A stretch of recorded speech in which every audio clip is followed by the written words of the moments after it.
This video is for chapter 12 for Anova. We call it Anova, means analysis of variance. This is for statistic class.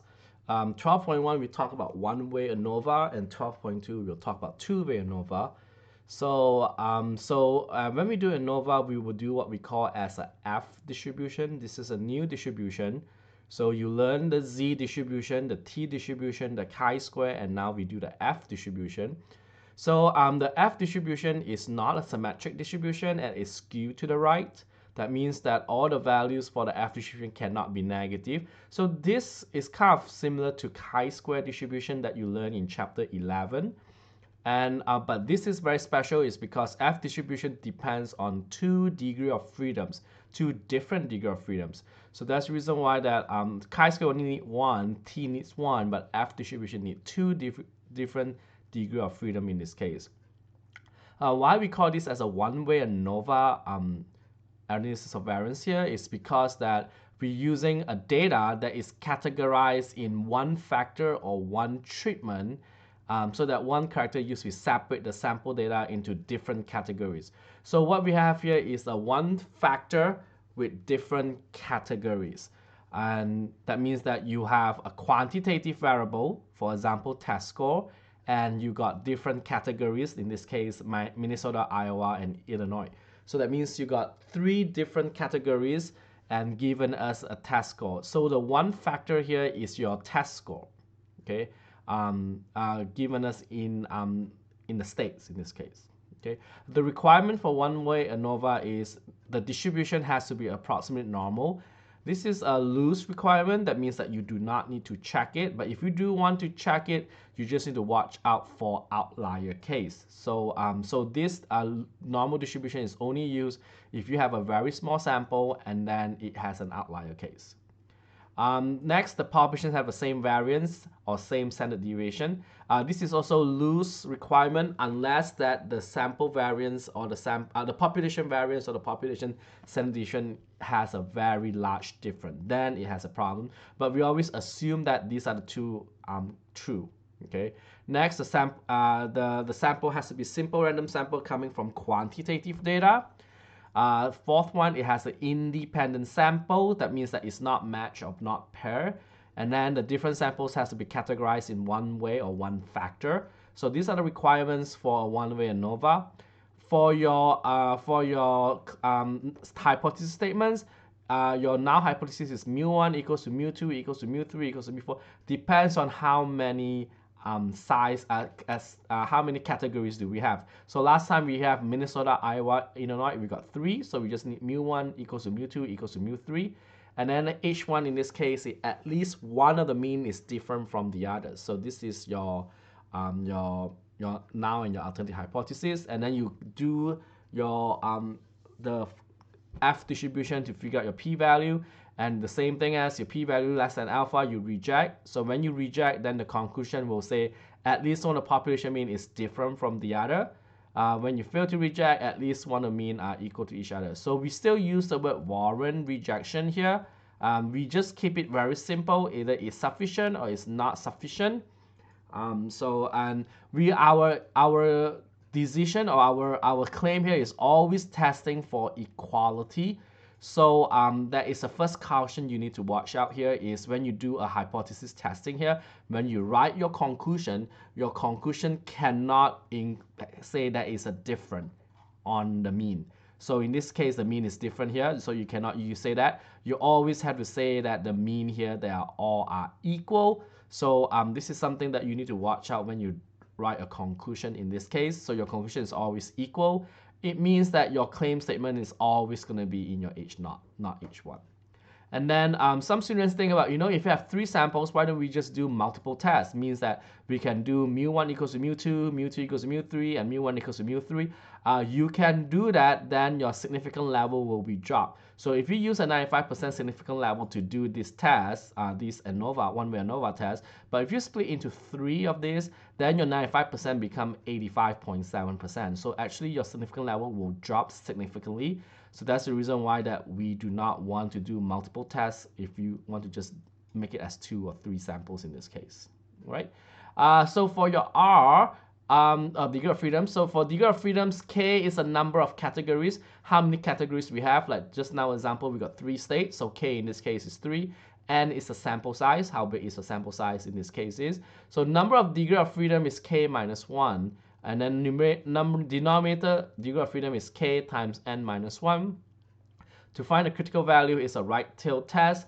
You use QF 1 minus alpha, K minus 1, Kn minus 1. So this is how you find your critical value in this case. If a data is given to us, then we do ANOVA LMX tilted Y. And make sure that you use A when you use your when you call your read table. So A equals to read table. So and then you use X and Y. Just want to point out to you that X in this case has to be quantitative, and Y in this case has to be categorical. So I got a lot of students mix this one up. So if you make your X and Y around, then you will get an error message. Now what happens if you have a table given to us in your question, then you have to rewrite this in your notepad. So if there is a table given to us, you have to rewrite this table data into your notepad. I will show you how to do this, and then you just use an ANOVA LMXY. How do we figure out your results in this case is when you type ANOVA LMXY, this is what the results. The first one you see is the degree of freedom, DF. This degree of freedom is called the numerator degree of freedom. And the bottom underneath is under residual is a degree of freedom of the denominator. And then the test statistic, which is all over here. Test statistic is, and then the p-value. And then once you get this, you can figure out your critical value using QF 1 minus alpha, if alpha is 0.05. 2 and 18, that is your degree of freedoms in this case. So let's look at your first question that we have in this 12.1. So this first question in 12.1 is referring to cars. So cars is actually the file name. So when you go to your bears and all your files, cars. Highway is the fuel consumption amount in miles per gallon and categorized by size. Small, medium, mid-size, and large. Use a 5% significant level to test the claim that the three size categories have the same mean highway fuel consumption. And then does the size of a car appears to affect the highway fuel consumption? So how do we know this is an ANOVA in this case? The reason why this is ANOVA here is because this is a mean, but this mean we have 3 categories. So last time in chapter 9, we only do mean with 2 categories, like male and female, left, right, yes, no. But what happens if you have more than 2 categories, like yes, right, maybe, left, right, both, left and right? So once you got more than 2 categories in this case, then you have to use what we call as a one-way ANOVA, and this one is categorized as one-way because you only have 1 categories, which in this case is the size. So population, the first step to do this is check your requirements. So if your requirement, the population is not normally distributed, this is robust, so we assume it's yes. The population has the same variance, again, this is robust, assume it's yes. Simple random sample, yes, since it comes from a data file. As I mentioned, all your data files is all simple random sample. Independent, yes. One way, yes. So the reason why it's independent here is because every car is categorized in its own size, and every size of a car, every car will have its own miles per gallon.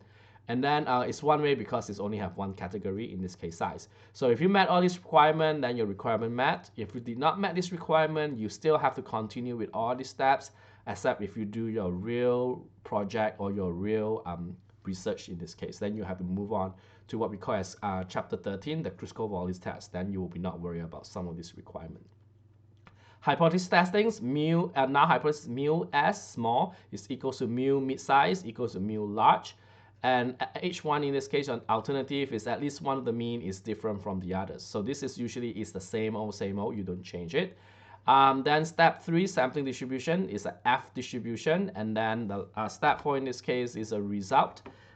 So in order for us to use R, so you have to use a read table. Make sure you have an A on the read table. And then you use X equals to A minus sign highway, because highway is your quantitative, miles per gallon. So this is quantitative. And Y is A equals to size. This is the category. So make sure you know that your X has to be quantitative, your Y has to be categorical, and then ANOVA LMXY. So this is what happens in your R here. So you type the A read table, and this is your A.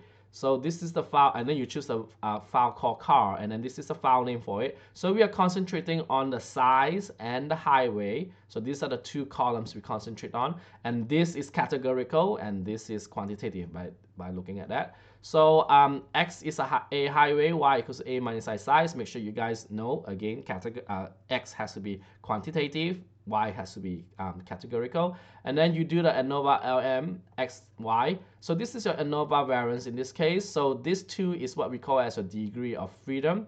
18 here is your residual. F value is your test statistic, and then this is your P value. So your degree of freedom in this case is 2, the numerator. The denominator is 18.